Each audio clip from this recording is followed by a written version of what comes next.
تم میرا ذکر کرتے ہو، اپنی شان یکتائی کے ساتھ میں تمہارا ذکر کرتا ہوں اس شان کے ساتھ۔ تو جب ہم اللہ کہتے ہیں، اللہ اکبر کہتے ہیں، سبحان اللہ کہتے ہیں، الحمدللہ کہتے ہیں، لا حول ولا قوت الا باللہ العلی العظیم کہتے ہیں، یہ لا الہ الا اللہ کہتے ہیں، یہ سب آسان ذکر ہے، ہم سب کر سکتے ہیں، لیکن کرتے نہیں، بلکہ بڑی معذرت کے ساتھ مسلمانوں کی زبان پر ذکر الہی کی بجائے گالیاں ہیں، گالی۔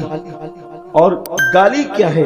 حدیث پاک میں آتا ہے کہ جو دنیا میں زمین کے اوپر گالی دے گا، مرتے وقت اس کی زبان پہ کلمہ نہیں آئے گا، بلکہ مرتے وقت بھی اس کی زبان پہ گالیاں آئے گی، اس کا خاتمہ بھی ایمان پر نہیں ہوگا۔ یہ ڈر ہے، یہ اندیشہ ہے۔ بزرگوں نے فرمایا کہ گالی دینے والا جب دنیا سے جائے گا تو ڈر ہے کہ مرنے سے پہلے کہ اس کا ایمان نہ چھین لیا جائے۔ ہم نے گالیاں دی، اپنے بچوں کو گالیاں دے کر کے گالیاں سکھائی۔ میرے آقا صلی اللہ علیہ وآلہ وسلم کے دیوانوں، کتنا بڑا المیہ ہے کہ جس قوم کو ذکر الہی کرنے کا حکم دیا گیا، کتنا بڑا المیہ ہے جس قوم کے لیے فرمایا گیا کہ اپنی زبانوں کو اللہ کے ذکر سے تر رکھو، اس قوم کا حال یہ ہو گیا کہ ان کی زبانوں پر گالیاں ہیں۔ جس قوم کو کہا گیا کہ گناہ کرو گے تو بیماریوں میں مبتلا ہو جاؤ گے۔ اچھا، کچھ لوگوں کا دماغ اس طرح چلتا ہے، وہ کہتے ہیں مولانا جو بھی ہو رہا ہے قبر میں جو ہوگا دیکھا جائے گا، میدان محشر میں جو ہوگا دیکھا جائے گا۔ یہ اپنے دماغ کا خبط ہے، غلط فہمی ہے کہ اگر ہم گناہ کریں گے تو اس کی سزا قبر میں ملے گی، گناہ کریں گے تو اس کی سزا آخرت میں ملے گی، اس لیے ہم دلیر ہو رہے ہیں۔ یاد رکھیے، قبر میں جو سزا ملے گی وہ تو ہے ہی ملنا، محشر میں جو سزا ملے گی تو وہ ہے ہی بڑی خطرناک، وہ ہے ہی ملنا، لیکن گناہ کی سزا دنیا میں ہی ملا کرتی ہے۔ اور اللہ اپنے بندوں کو بتاتا ہے کہ بندے، جب تیری دنیا کی سزا اتنی سخت ہے جو میں تجھے دے رہا ہوں کہ تو تڑپ رہا ہے، بے چین ہو رہا ہے، تو جب دنیا میں تجھے یہ سزا دے رہا ہوں تو تو سدھر جا، توبہ کر، ہوشیار ہو جا۔ تو جب دنیا کی سزا اتنی خطرناک ہے تو آخرت کی سزا کتنی خطرناک ہوگی۔ یہ دنیا کی سزائیں جھلکیاں ہیں، جھلکیاں۔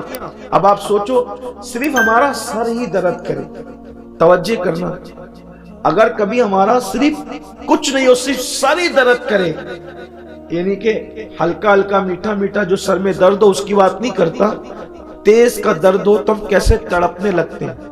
اب آپ مجھے بتائیے کہ جب ہم اللہ کی دی ہوئی سزا کے طور پر، اللہ جب بطور سزا اگر ہمارے سر میں صرف درد ہی پیدا کر دے تو ہم اس کو برداشت نہیں کر سکتے، تو وہ جو آخرت کے اندر جو چابک لے کر کے فرشتے موجود ہیں، ہتھوڑے لے کر کے جو فرشتے موجود ہیں، جہنم کے جو بچھو جہنم کے اندر انتظار کر رہے ہیں اللہ کے نافرمان لوگوں کا، ہے برداشت کرنے کی طاقت؟ سر کا درد جو دکھ بھی نہیں سکتا، جو پکڑ میں بھی نہیں آ سکتا، ہم اس کو برداشت نہیں کر سکتے، اور ہم دلیر کتنے ہو گئے، بہادر کتنے ہو گئے۔ ارے چھوڑ یار، یہاں عیش کر، جو قبر میں ہوگا دیکھیں گے، جو حشر میں ہوگا۔ میرے بھائی، اللہ یہاں تجھے سزا دے کر کے تجھے گویا کہ سگنل دے رہا ہے، بندے سدھر۔ تو اپنے سر اور کمر کا درد برداشت نہیں کر رہا ہے، تیرا ناخن ٹوٹ جاتا ہے اور ڈاکٹر اگر کھینچ لے تو اس کو برداشت نہیں کر پا رہا ہے، تو وہاں کا وہ عذاب کیا برداشت کرے گا؟ اس لیے پلٹ اللہ کی طرف، دوڑ اللہ کی طرف، معافی مانگ اللہ سے۔ اللہ کے رسول علیہ السلام فرماتے، حضور سید المعصومین، اللہ کے رسول تمام معصوموں کے سردار ہیں، گناہ کبھی ان کے قریب سے گزر کے بھی نہیں جا سکتا۔ وہ فرماتے ہیں، میں ایک دن میں 70 مرتبہ اللہ کی بارگاہ میں توبہ استغفار کرتا ہوں۔ کیوں؟ امت کی تعلیم کے لیے۔ اور ہم پاپی گنہگار سیاکار کیا ایک بار بھی دن میں اللہ کی بارگاہ میں رجوع کرتے؟ کبھی توبہ کرتے؟ کبھی اللہ کی بارگاہ میں پلٹتے؟ نہیں پلٹتے۔ اور ہم چاہتے ہم خوش رہیں، ہمیں غم نہ ہو، ہمیں تکلیف نہ ہو، ہمارے پاس بلائیں نہ آئے۔ بالکل خوش رہو گے، زمین کے اوپر بھی خوش رہو گے، زمین کے اندر بھی خوش رہو گے۔ گناہ کرنا چھوڑو۔